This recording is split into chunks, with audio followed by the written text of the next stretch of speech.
Жеңиш күнү алыстагы от болуп, көрүнчү эле араң жанган чок болуп.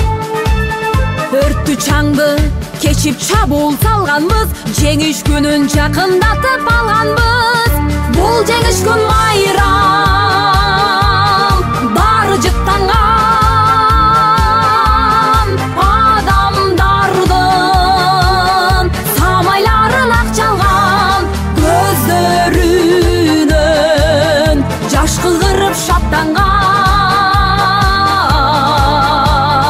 Жеңиш күнү, жеңиш күнү, жеңиш күнү. Атасы кеткен бирөөнү аяуна кайра келбеди, бесте калган бабасын бир жолу чиркин көрбөдү. Бабасы кеткен бирөөнүн жадырап кайра келбеди, те калган аппак сакалду атасы көргөн жок. Деп турган көз жумбай, күндүр түндүр иште күйүп жанганбыз, жеңиш күнүн жакындатып алганбыз.